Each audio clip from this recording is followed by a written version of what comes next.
Welcome to the Real Estate Pros Show, where we interview real estate investing professionals from coast to coast, as well as the service providers that serve the real estate investing industry. Our goal is simple: share what's working now to help you improve and scale your business to the next level and meet the pros that can help you get there.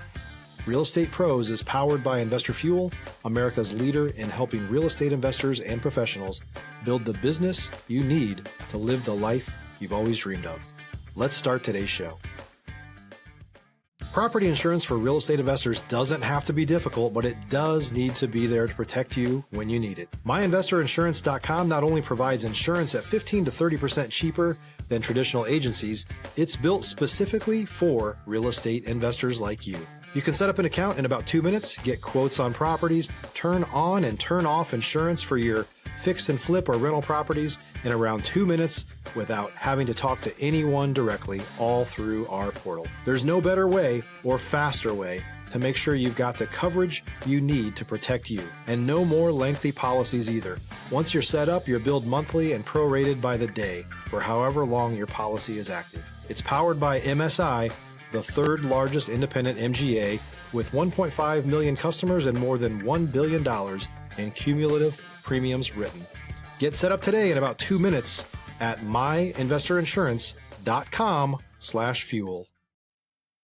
Hey everybody, welcome back to another episode of the Real Estate Pros podcast. I'm your host, Dylan Silver, and today on the show we have Michael Franke. Michael is running a wholesale operation in Kansas City that does 15 deals a month, and he's also the owner of a software company, NicheData.ai, that provides daily automated foreclosure data across all 50 states. Michael, welcome to the show. Hey, thanks for having me, Dylan. I appreciate it. Absolutely. Before we hopped on here, I said, wow, I love the background. I haven't seen a background like that with the lights and the black. And I said, looks really nice. And we were talking a little bit about how you got into your first real estate deal and how it wasn't always easy. And there was a journey there. Tell us a little bit about that. How'd you get into the real estate space? You know, it's interesting. I actually came from the teaching background. I had a degree in teaching math. So I taught 9th and 10th graders algebra. That's honestly a harder sell than getting a house at a discount. But Yeah. for a long time, I was earning, 45 grand a year. And we tried to scrape by, but things just weren't going well. And I just didn't see it as sustainable. So fortunately, my parents had good paying jobs. And I said, hey, look, I'd really like to flip a house. I don't know anything about it, haven't the first idea what we need to do, but if you guys could provide the money, I'll do all the work on the property, and then we can split it 50-50. So I started scrounging around for deals, not knowing where they were. Happened to find a platform called Hubzu. If you're familiar, probably a decade ago, it was more popular than it is now, but bought a house in Pleasant Hill, Missouri, for about 80,000 or so. I spent the next 3 months doing all the repairs, all the painting, all the tiling, electrical work. Threw it on the market. We ended up making 19 grand on the house. I split it with my folks, so I made $9,500. So it wasn't a ton of money for the first deal, but it was proof of concept that I could do this on my own. So I left teaching, started doing this full time, and it was not an easy first couple of years, but I bet on myself, and here we are today.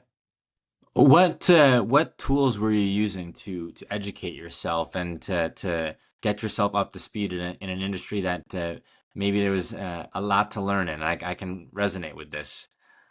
So this was 2015. There wasn't as much on YouTube or different masterminds and things that we have now, like Investor Fuel and things like that. But it was mostly just bootstrapping. I didn't know what I was doing. I just knew what I wanted. And we definitely bought that house for way too much. But fortunately, I did all of the work myself, so we were able to come out okay.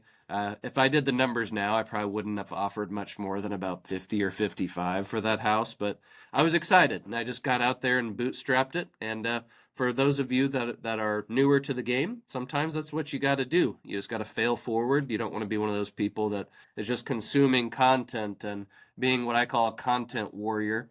Yep. Just out there looking for information and waiting for the perfect time, and the perfect time never comes. So fortunately for me, I just took the plunge, and it turned out okay. It wasn't always great, but just failing forward, and we're to where we are today. I tend to think that it's a combination of two things. First is relationship building. Like I wouldn't be sitting in this chair if it wasn't for a cold call that I made to an Mm. investor that is not part of this company but referred me. And just the divine intervention there is like so many stars had to connect. But then also it's the knowledge, right? So you have to be able to analyze deals, otherwise you'll lose. Yeah, you'll lose a lot of money if you're just going out there and buying deals without knowing how to analyze them. And so in your first couple deals, were there any relationships that you made that were like super critical that maybe you still have today or that guided you in some big way? And then also, was there knowledge that either you had that you've relied on ever since, or that maybe you wish you had? Yeah, in those first few deals, we didn't make a whole lot of money, but I did make a relationship with a private money lender that we still use to this day as one of our primary lenders. But one of the main things I learned is that you don't swing the hammer. That's one of the biggest things that you can learn. Um, Basically, I was doing all the work. So during that time, I'm not doing any marketing, I'm not finding new opportunities. Then you get done with the house, you sell it, and you're basically unemployed. And this is kind of a basic thing, but try to get out of that swing and the hammer phase and be doing the lead generation, the marketing, the closing of sales. That's the higher leverage task there. Stop living on an island and join the #1 mastermind in America for professional real estate investors. Investor Fuel is a community of hundreds of the nation's top investors working together to build stronger businesses and better lives. In addition to the amazing community of real estate investors acting as a board of advisors for one another, Investor Fuel members have access to 100% funding on purchase and repairs for our members only, a health insurance program, and benefits and discounts that more than pays for the membership of most of our members, meaning it's actually costing you money to not be a member of Investor Fuel. If you're looking to scale your business and build a business that allows you to live the life of your dreams, please visit investorfuel.com today and book a call with our team. I've also found I don't have any deeds in my name, but I found working with other people that when I'm in the mode of helping on a site, on a job site, and I'm acting like a contractor, I'm doing some type of demo work, hauling away something from the property, right? Going to the dump and dumping some demo pieces of a home away. And I've been doing that all day, and I'm doing that all week. That it's almost like hard for me to shift my mind back into, okay, let me call foreclosures. Let me, go to these networking events. Did you find that at all, or were you able to multitask all the time?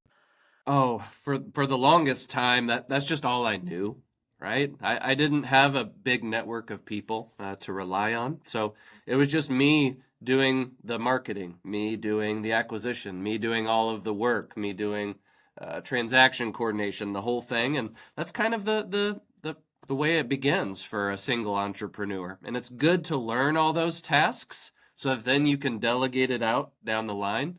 But it is hard to scale an operation when you're wearing all the hats, certainly. And so that first deal, how did you come across that deal? Was it a friend of a friend? Was it on the MLS? That one was on a auction platform called Hubzu. You Oh just yeah, get that's on right. there. It's previously foreclosed properties, conveniently enough for what I do now. But I bid on it, and I got kind of caught up in the whole process of bidding against another person or two. Eh. Like I said, bid way too much for it, but it was where I started. We made a little bit of money on it, so ended up okay. And then your investors, which in this case were your folks, must have seen the light at the end of the tunnel. Because even though there might have been some losses there, you said, "Hey, we've got proof of concept here. Let's keep going with this." Yeah, 100%. They were super supportive of me, and they're actually part owners in my operation now. So we've been a family-owned business for a long time. I think they didn't quite sign on for the amount of deals we do now. They were just thinking a couple per year, but it's been great working with them. That's a truly a blessing. I think many times people talk about doing deals with family, and it's hard it's very hard to get family on board. Even if you have a successful operation, people will talk about their kids, and specifically right now with the greatest generation and baby boomers, and there's this huge opportunity right now, where billions of dollars worth of businesses are either going to be sold or nothing's going to happen to them because the next generation is not interested in uh, taking it over. It's a lot of work, carrying that torch, so to speak. So to have family in the business with you is pretty cool stuff. Yeah, it's been a great experience. We, of course, have to keep business and family separate. A lot of times we end up having lunch with them on Sunday afternoons and it turns to business and my wife rolls her eyes. So as long as you keep it separate and kind of keep the family and business separate, it's been great. Speaking of family and business, is your wife in the real estate space as well? She worked with us for the first handful of years. I had my daughter 5 years ago, and my wife stays at home now, so she's not terribly involved. But she kind of helps us with some of the design and things for some of our flips. But mostly Yeah. she stays at home with my kiddos. If you're looking for consistent, high-quality leads, look no further than Investor Machine. Investor Machine isn't just another agency, it's the most sophisticated, data-driven lead generation company on the planet for real estate investors, and serves the role of being not just a lead generator for your business, but a marketing partner that is helping you achieve your goals along the way. Go to investormachine.com to learn more and schedule a call with our team today.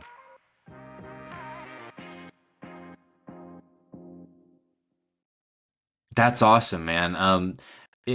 Going from the first deal to 12 to 15 deals a month, was it a steady, or were you like, hey, I see an opening here, and then boom, it all hit at once? What was the process like for you?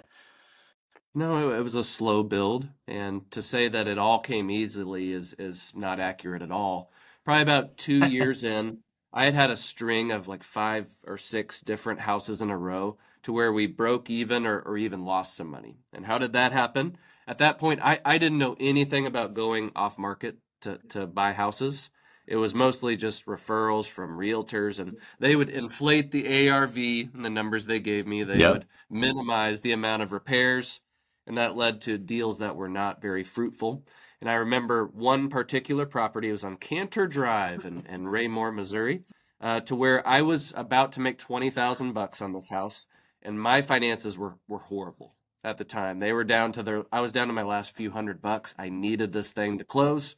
Appraiser calls the day before the property was going to close, and he said, "Hey, look, bad news for you. It appraised about 20,000 low compared to your contract price." So went from profiting 20,000 to making zero. And that was a kind of a turning point for me Yeah. in my investing career. I didn't know if I was going to be able to keep investing or if I was going to be able to, go back to teaching. And that is when the point in time came to where I knew that I had to find something that was a little bit different than what I was doing. Instead of focusing on realtors, I needed to find deeply discounted real estate. And I happened to stumble upon a foreclosure. It's on Aspen Drive in Lee Summit, and I found it on Zillow, of all places, years ago. This this was 2018 when I found this property. Had a little red dot on Zillow and said foreclosure, and it happened to be about a half mile from my home. I walked over there, went up the driveway, door knocked the house, super nervous because I'd never done anything like this before, and just said, "Hey, I happen to live in your subdivision here. Noticed your lender had scheduled a foreclosure sale here next week. Just wanted to see if I could lend a hand." And they invited me in. We had a 90-minute conversation. And then by the next day, I had a purchase agreement on this house and assigned the thing for 50,000 bucks. It was by far the biggest profit that I had ever made. And I didn't have to buy the house, didn't have to flip the house, just assigned the contract and only had probably 2 or 3 hours into the whole thing. And it just kind of was a light bulb moment for me. Wow. So then from there, uh, did you dive into Zillow foreclosures? Were you like, this is a gold mine? So after that, I really poured myself into foreclosures and refining that process in terms of how do you get the data? How do you market to these people? How do you speak to these people and solve their problems? And ever since then, I've done a little over 800 foreclosure deals and kind of established the whole system of approaching these people and serving them. And if you provide enough value to these folks, cash comes out the bottom of the funnel. Wow. Wow. So that door knock, it seemed like that was maybe the turning point. Oh, it was definitely the turning point. Before that, I didn't know if I was going to continue in real estate investing. But, sometimes for us, the new people or the people that don't know if you can make it in real estate, sometimes you have to be backed into a corner a little bit and forced to produce something. Because a lot of us feel like, well, I'm in the safety of my W-2. I don't know if I can do this. Or we have all of the excuses not to perform. Well, for me, it was forced out of me, and I'm glad that it happened. It was difficult at the time, but it was necessary. What year was that in? Do you recall? That was 2018. Okay, so that's 7 years ago, which seems like just yesterday. I was living in Boston at the time, but um, fast forward a little bit, pivoting a little bit. What was the growth like the next couple of years from that deal to then doing 15 deals a month? How did that scale? So I was a solo guy, just me and my father mostly, for the next 3 years, just kind of stacking deals, really figuring out the mechanics of real estate and getting consistent at it. In 2021, I started kind of dropping some balls, right? I was doing 3 or 4 deals a week at that point by myself, and I was still trying to do all the project management and the transaction coordination, and I just started making a lot of mistakes and not getting things done. So then over the next 12 months, I hired my first sales guy and hired a transaction coordinator. And then over time, just gradually added more staff to where at the peak we had about 15 people. And I'm Mm. actually kind of scaling back now, realized we didn't need all of those. And now we just have a core team of about 7 or 8 people that we rely on to run our operation. If you're a new or newer real estate investor looking to launch or grow your real estate investing business, please check out Investor Fuel Club. It's a coaching community, but unlike anything you've ever seen before. And you can actually partner with members of our mastermind from coast to coast on deals right in your market. There's no better opportunity to build a consistent business than to literally partner with pros to help you avoid costly mistakes, avoid the need for capital to do deals, and help you eliminate your fears as you're starting your business. Learn more about Investor Fuel Club at investorfuel.com/club. Are they all out there in where you're at? Yeah, they're all in local to Kansas City. Okay. Okay. Cool. Cool. Um, 15 deals a month. Then you decide we're going to open a software company focused on the foreclosure data. So you clearly saw something there. There was proof of concept. You're doing 15 deals a month. Uh, was it like, hey, let's take this to another level, or were you approached by someone? How did NicheData.ai come about? So I always had the vision of having a nationwide network of people that are trained to work these deals and serve people in all 50 states. I recognized, hey, I'm doing a lot of volume here in Kansas City, but Kansas City is just a small market in an entire country. And I made a presentation on my process at a mastermind probably 4 years ago now.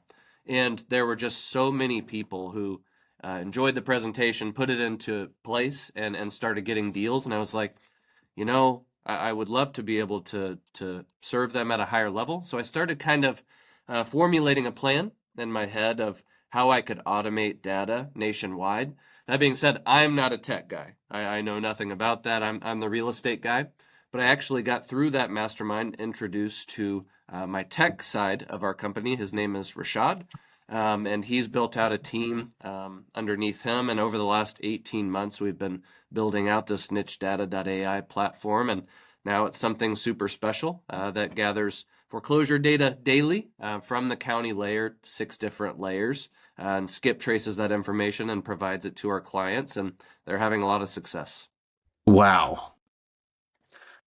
So all 50 states. So if I'm in Texas, I can go ahead, I can use NicheData.ai.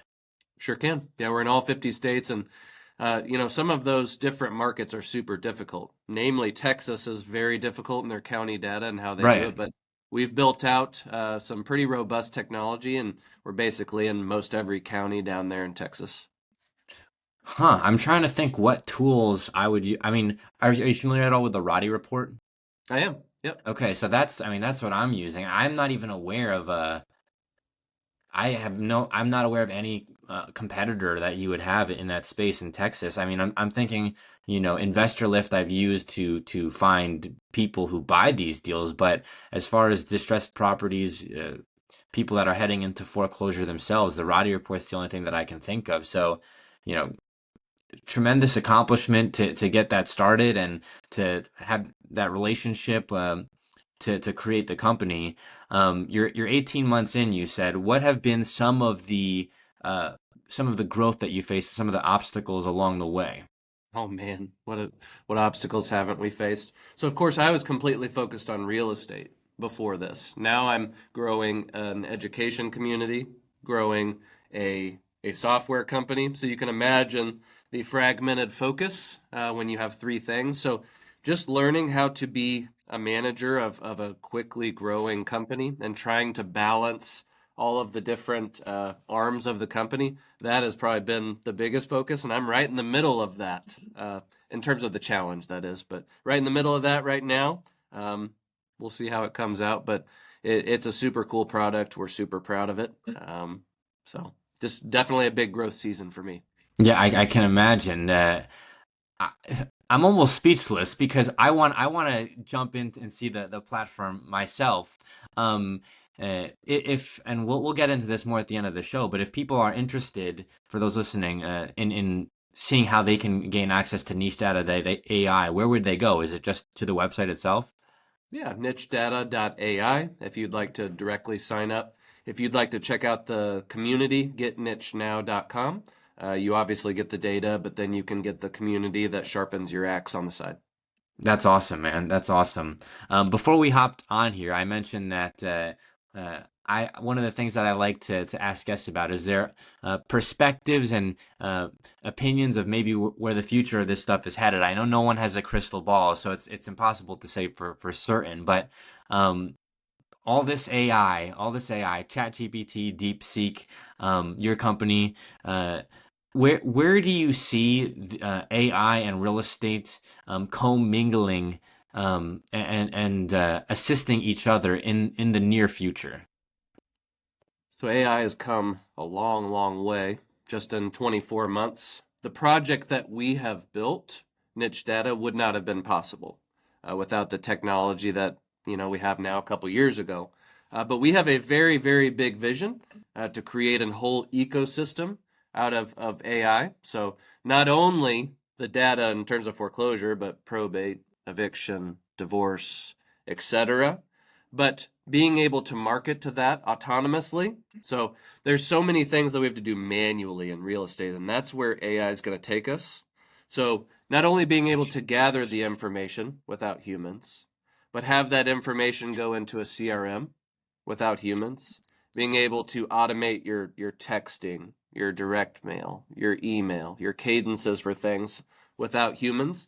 And eventually there's all kinds of AI to where it's voice driven, to where it can call your sellers, it can call your leads and have a conversation like you and I are having. Yep. That technology is a little bit away from now, but within a couple of years, you very well may be able to go the entire arc of doing a deal from lead generation to speaking with a seller to signing a contract to dispoing the deal without human intervention. So that's kind Yeah. of where our thought process is. We'll see where the technology goes, but I can see a path for it maybe in the next 24 or 36 months.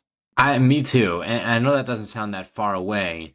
But this is selfishly, I was, on ChatGPT and I saw, I don't know when this was, but they released a plan that was $200 a month. And I said, Yeah. man, what are they giving away? Because I can't think of, I mean, maybe yeah, no, I can't think of any other application on my phone that I've ever seen charge $200 a month. I can't think of a single one. And so I haven't experimented with that version of it, but I'm like, man, it's got to be doing something that's knocking our socks off for them to be charging this price. What is it doing? And so I can only imagine what the future holds, talking about, being able to analyze deals, find deals, make calls, all of it and you basically oversee it and give it some guidance, and it's just going. No, that's definitely where I see it going. A few months ago, I was able to test out some AI to where it was actually a sales trainer for you.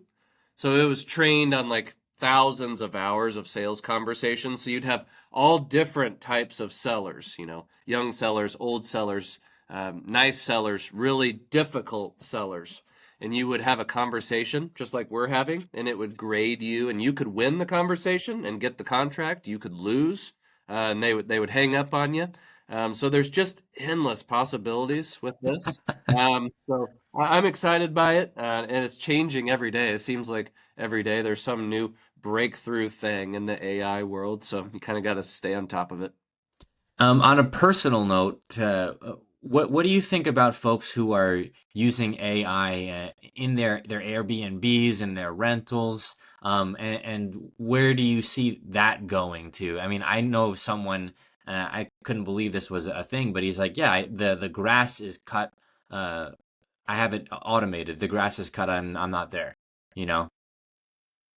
Oh, I mean, AI is going to take over most jobs, I have a feeling, in the next decade. Does it eliminate humans entirely? No, we're just going to start changing what we're doing a little bit. But I'm using AI in my company daily, obviously with the data, but even on the side of, hey, I want to use AI for copy in terms of all my direct mail pieces or my text, or in the case of an Airbnb, a lot of it's getting people's attention. So it's like, what's the title of my Airbnb? What is the compelling copy within the listing to make people want to come?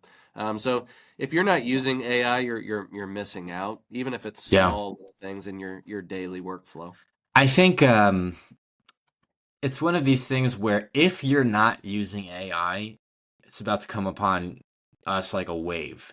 It's like uh, you've had to have lots of agility in your career, recognizing that I need to be, rather than getting these deals off the MLS from a real estate agent, I need to be looking at the foreclosure, to then realizing there's a gold mine here, partnering with someone in the software space and going headfirst into that. Um, if you don't know about AI, it's going to replace lots of middle people, and uh, I'm going to be a real estate agent, God willing, in April. I feel like there's it's ripe for disruption. You have the open doors of the world, and of course Zillow itself uses some type of AI to get the property values, which they told us in real estate school, don't rely on that, but they're shockingly accurate. They're shockingly accurate. So uh, I see title companies, I see realtors themselves, I see a lot of this very soon being replaced in large part by AI. And uh, uh, to go a little bit even deeper than that, before I was doing real estate, I came from the automotive space, and that's even more ripe for disruption, because how many people have the experience of going to buy a car and just feeling like it's just not transparent, not sure, what the interest rate is, or whatever the case may be, and feel like, why is this the only purchase that feels like I'm haggling over here, whereas everything else is so transparent. Yeah, I mean, if you're a real estate investor or any space out there, now's the time to start educating yourself on it. I know a lot of us are like, this is kind of goofy or hokey. And years ago, maybe it kind of was, but now it's a truly viable, valuable thing. And you need to take that 20, 30, 40 hours to really educate yourself on this. Because no matter what space you're in here in the next couple years, if you have not integrated this into your business, the companies that have are probably going to eat your lunch and make it a little bit more difficult for you to do business, certainly. Yeah, that's for sure. Having that agility, being able to continue to learn, analyze deals, yes, but I mean, in your case, it was almost divine intervention. Mastermind, meet your co-founder, correct? Yeah, co-founder through a mastermind, and that's why it's so important. I know you represent Investor Fuel, and that's the power of those masterminds. Do you go to every meeting and just learn an insane amount of stuff? Maybe not, but you learn that one thing, or you meet that one person that can change your life, and that's been, my experience with masterminds, love them to death. Yeah, I mean, I am hopeful to get some deeds in my name here soon, so I can follow down a similar path that you're on. But for me, the biggest takeaway from my first year and a half, 2 years in real estate has been the power of yes, deal analysis, yes, knowing the numbers, being able to estimate rehab costs. You know, I'm a wholesaler right now, so understanding terminology and how you know, Texas contracts work. We call it a TREC 1 to 4 on the promulgated forms. But um, more so than that, it's really, really, really understanding, specifically as someone that came from W-2 and from the automotive industry, that your relationships are where the value is, like truly. And I was not so keen on that. To me, that was not obvious. Because I wasn't thinking like someone's going to hand you money, and that's not the case at all. But they will, shockingly, I've found time and time again, if they see that you're hungry for knowledge and that you're showing up and that you take an interest in what they're doing, they will like give you information and show you what they're doing, and it's like a education that you couldn't have paid for. Oh, 100%. Yeah, having a power team, what I call it, around you in terms of all of your buyers, your lenders, your title company, your bankruptcy attorney, probate attorney, anyone that you could need in real estate. I mean, that determines whether you're a small shop or you're a really good shop. And relationships mean everything. Everything. On a personal note, I was worried when I got out of the school in Fort Worth. It's called Champion School. It's where you get your 180 hours. I was worried that I couldn't be a wholesaler because I'm sitting in class and they were talking about wholesalers, and realtors and wholesalers kind of have, you may know, Yeah. they butt heads a lot. Contention. Yeah, and so they, needless to say, there was a couple people, the one lady in particular, God bless her, I'm sure she's a fine lady, but we're not thrilled that I was openly a wholesaler and that I was not ashamed about it. I was proud of it, and they were dropping some names of some famous wholesalers that we probably know and not the most favorable light, and saying, watch what happens to them. But uh, uh, to me, if I hadn't gone through that experience and if I hadn't had the experience beforehand, I would just immediately assume, one thing or the other. Instead, I'm like, I came from the wholesale world. I'm going to be a realtor. And so to me, it's like, I know how to talk to both people. I know how to talk to the distressed sellers that most realtors may feel like that's not my cup of tea. And I also know the promulgated forms. I know how to talk the realtor speak. So it's like, I feel like I'm a chameleon in a sense. Yeah. I mean, having both of those tools is extremely valuable because as a real estate investor, I'd love to buy every house, but we're not a good fit for everyone. Some people just don't want a lower offer. They need retail. So it's like that's when you enter into realtor side, list the house, get them top market value, get a commission, and that way you're just more valuable to your market. You have more tools in your tool belt. Michael, we're coming up on time here. Where can folks go to get a hold of you? Yeah, you can check out me on YouTube, Michael D. Franke, if you'd like to check that out. Or you can check out Niche Data, NicheData.ai. Well, folks, that wraps up another episode of the Real Estate Pros podcast by Investor Fuel, the nation's premier real estate mastermind. I'm your host, Dylan Silver, and thanks for listening. Thanks for having me, Dylan. Thanks for joining us for today's Real Estate Pros show. You can learn more about the amazing benefits of the Investor Fuel Mastermind community, including surrounding yourself with hundreds of other rock stars, 100% financing for your deals, and members-only discounts from vendors you're likely already using that, as a member of Investor Fuel, will save you more than the cost of your membership. Visit investorfuel.com to learn more. If you're interested in joining us as a guest of this show, please visit investorfuel.com/pros to apply. You can also check the show notes for access to free resources, how to get access to world-class lead generation, and much more. Don't forget to subscribe so you never miss another episode. Have a great day. We'll see you on the next show.